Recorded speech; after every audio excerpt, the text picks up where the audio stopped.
If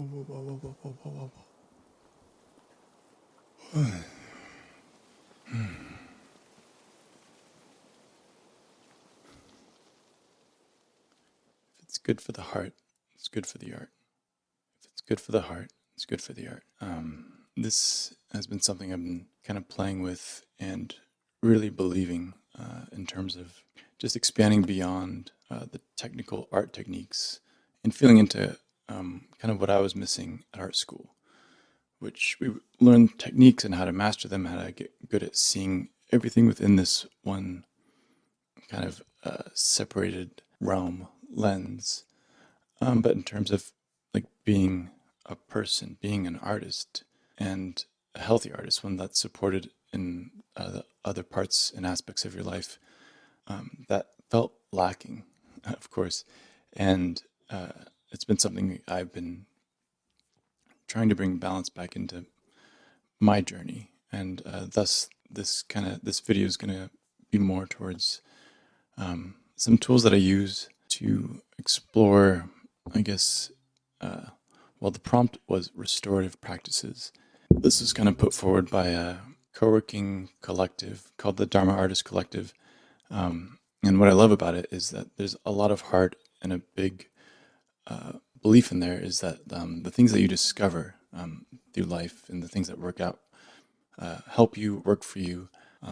We have a chance to share that and to kind of be the teacher we wish we had, or to pass along things that we might have wished we knew earlier, sooner to other people. And that's there sooner.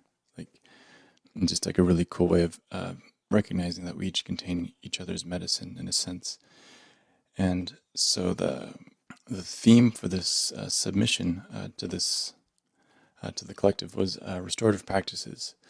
But as the deadline got closer and closer, it's been one hell of a year, and just that phrase didn't feel right. I think just kind of how things have emotionally, energetically felt this year, because it felt more like resilience practices or weather this fucking storm and make it through this.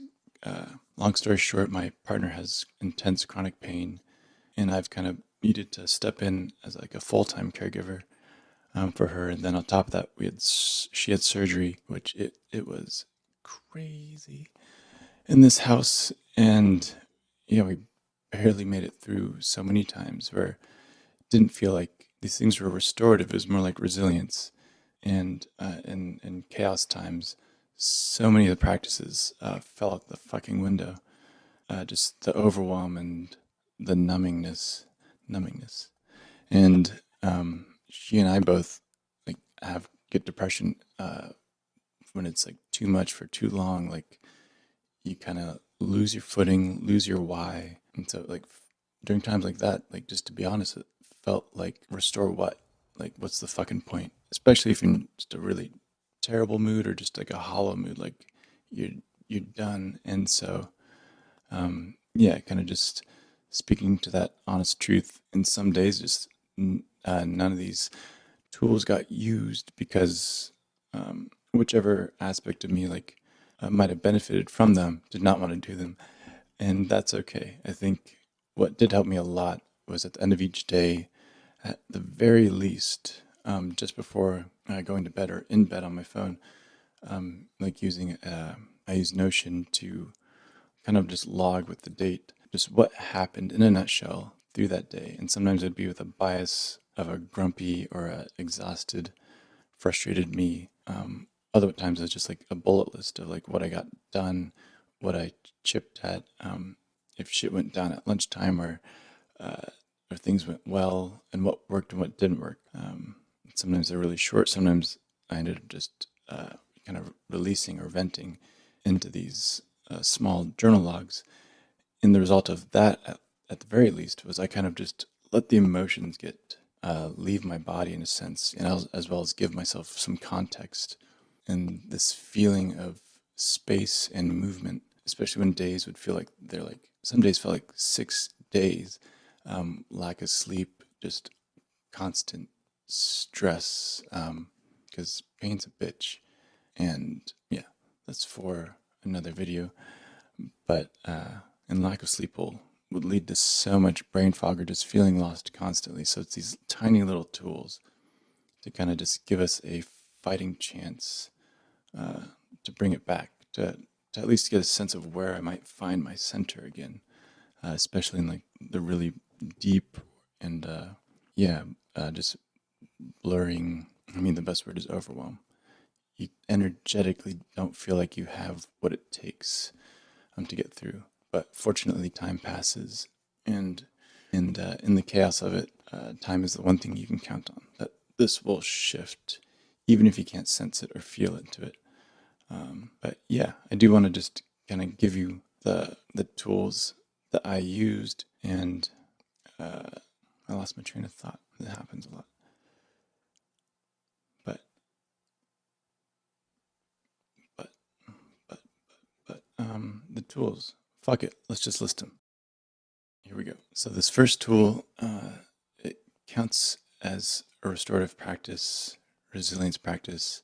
I discovered it maybe like a month ago, and it kind of got woven in, and it was so vital. This aspect with which to look at things, and it's called the View Method by Joe Hudson, and it stands for vulnerability, impartiality, empathy, and wonder. And I'm pretty good at 1, 3, and 4. Vulnerability, just speaking my truth, being honest, not really holding back in a way to get anyone, but just like, this is just, yeah, how I feel.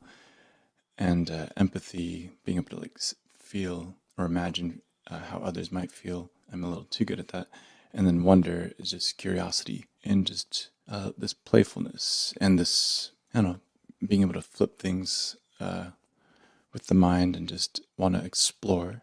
But impartiality is the tough one. I think the one that changed so much of the way things have gone since I found this. And that's impartiality is not apathy and it's not indifference, because you can really care about the outcome and you can care about the other person or whoever you're dealing with, including yourself, while being impartial. And that just means you're going to do your best, say what you need to say, or I don't know, set something up to make it really give it its best chances.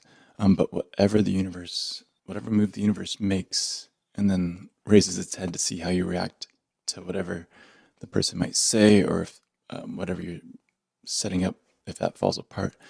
Impartiality is just your ability to really be present and go to meet it, to not necessarily be okay with it, because you're gonna have emotions rise, but like just the ability to accept it, acknowledge it, and then from that position, like read the room and take the next step. And again, it's thinking bigger picture. And I would even like say it to myself for like impartiality, impartiality, impartiality, like because it's really tough to be impartial when you're just feeling like really emotional. Like when shit's stressful, you end up having a lot of sensitive beings in a household or in like close quarters, and that's when you really need mantras like this to kind of keep you having the bigger picture in view. And that changed a lot. And it also applies to just not shaming ourselves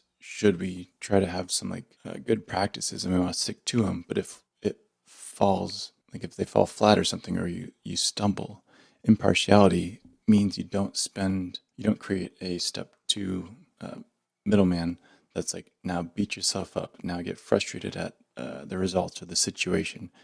It kind of skips that. It's like, try, do your best, show up, and then skip step two of that frustration, shame part, or at least in terms of acting upon it, and then go straight to step three, which is respond, or at least like act from this centered space. So yeah, I felt like this applied to all the tools, including like the technical ones. Just the ability to be impartial, get that in your head.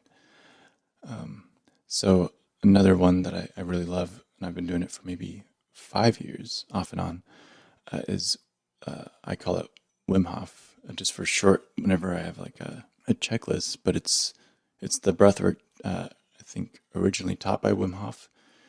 And when I stumbled upon him years ago, I wasn't able to hold my breath for that long at all. But after the first session, I was holding my breath for like a minute, minute and a half, and I called my partner like, "You have to do this," and she wasn't in the mood, but uh, it was mind blowing, and I've since just really enjoyed like the succinctness because most of the sessions are like 10 minutes, and you can fit that in, and it's this really resetting, activating breathwork practice, and whatever mood you're in, it seems to be the right fit. Like if I'm high strung, I'll do that, and it'll kind of bring me to center. If I'm tired, I need to have a reset that will kind of like invigorate me.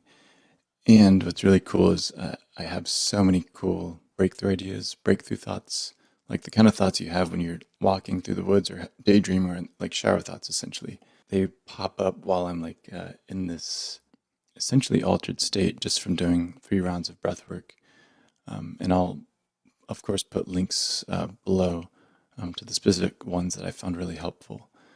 The next one is NSDR, non-sleep deep rest, and its roots are in Yoga Nidra. So it's essentially I just lay on the floor wherever, same as Wim Hof. So you can do it anywhere. And it's NSDR is essentially a mindful body scan, just kind of moving slowly, and I like them guided through your body, through your limbs, one set at a time, oftentimes. But there's a lot of different ways to do it, and as you practice it, you kind of get better at it, just doing it anytime, anywhere, just for any part of your body. And it really does feel like the way I've visualized it is it feels like you're using your attention almost like a pipe cleaner for your central nervous system. It feels like that. It's taking your brain for a walk down all of its parts that it can actually get to. And it's like, holy crap, it's so surreal. And at the end of it, it really feels like you get a fireworks display when you finally just return and feel into the whole body. And try the link. It's so good, and you'll know what I'm talking about. But again, that one's was so that could change the course of a day.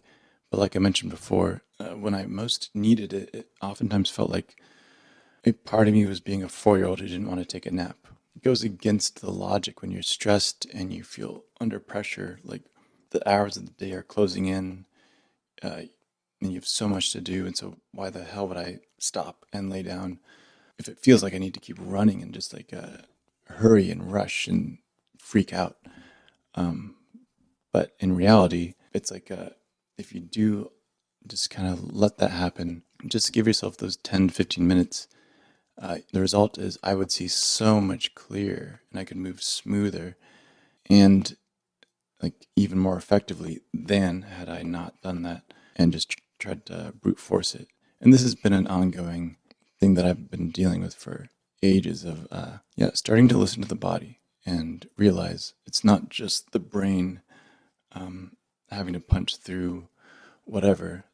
You have a whole system that wants to support you, and the healthier the body, the clearer the mind can be. And it's just been a long practice. And again, each time I was able to get to the floor and do one of these things, changed the whole course of the evening, afternoon, and all the above. Related to NSDR is meditation. Meditating, I started like 6 years ago. I tried 8 years ago, could not sit still for 30 seconds. I'm like, I have too much to do. But it's been a long time practicing, and it's now I think it may be the number one thing that's the most important thing I've ever kind of discovered, taken time with, and incorporated into my life. The ability to, I guess, affect your attention and to be aware of this wider space that kind of sits behind where we think we are with our emotions, and it's yeah, really cool. And the more you practice, the easier it gets. Full stop. So I want to do like a just speak to this in a different video because I know how hard it was to get myself going. But the app I use is Waking Up app.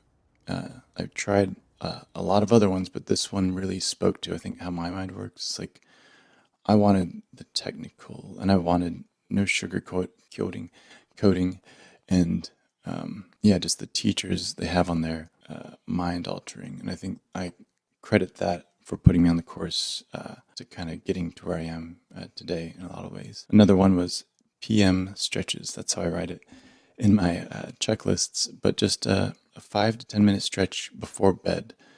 And I'll link the video that I used that I found that I really enjoyed, that I kind of got to everything. I put it to memory by following it enough times, and then you can custom order it. Like sometimes I'll just do 2 minutes or 5 minutes, but stretching. You'll always wish you had started sooner, and if you can just make it super easy, everything benefits. And then the last one was journaling. And so this one I kind of mentioned with that overview, looking back across the entire stretch of the day and just jotting some stuff down. But this one, I guess by having things like fall off my practices, I get to really compare when I did do the journaling and when I didn't do the journaling. And this is speaking to journaling in the morning. And this would be you can call it a brain dump. I call them SOCs, stream of conscious writing, because you're just word vomiting whatever thoughts are in the mind. Like I even write my ums. If I thought the word and I just write and I don't worry about editing or grammar or spelling or anything. The point is just to kind of release whatever's been stagnating there for like the past, like overnight or throughout the day. Like it's such a powerful tool to offload. And you'll find with a lot of rumination as well, like it's almost like the rumination just wanted to be heard. It wanted to watch you acknowledge it. Like it's like someone tapping, like repeating the things, like, and then you finally turn and say, "What?" And they say the thing, and it's like all they really want is like, "Okay, you're listening to me," and they'll go do something else. And this is and is writing these things out. I think typing or writing by hand hits a different part of the brain than just pure thought, where it's just a greased up merry-go-round that has no, I guess, offshoot or off ramp. And so you're kind of with it until you transmute it into some kind of texture of a sort. That's how I feel about it. Yeah, that one, again, I want to talk about all of these for a lot longer, but that's the rough of it. I guess lastly, I did sign up for therapy, and so that counts as a restorative practice, just a space to really acknowledge, really recognize, to be okay with, like shame-free. Just there's a lot of friction in certain parts of my life, and I'm sure yours. And why do some things trigger me? As in my emotions go beyond what would be kind of like not appropriate, but just like expected of a certain action. Like someone says something, and if one responds as though they just got hit by a car, or you just got like the most terrible news on the phone, but it's just not the case. Those are things like that have roots and that we get to work with. And so that in and of itself is also, I view, a very restorative practice. And I had a decent amount of shitty therapy that kind of turned me away from it. But I'll link to a video that really helped me clarify knowing what you want from it and how to find a therapist that's effective for your needs. It's not just a random, so how's your day today, and an expensive waste of time. You want traction, I imagine. And I think by hitting it with this new angle, for me, it's the most movement emotionally, internally, that I've felt in a very long time. And yeah, so that was a lot, I feel. But as always, if any of this was helpful to even one person, then it was hands down all worth it. So I hope this finds you well. And thank you so much, and good luck. And I'll see you next time.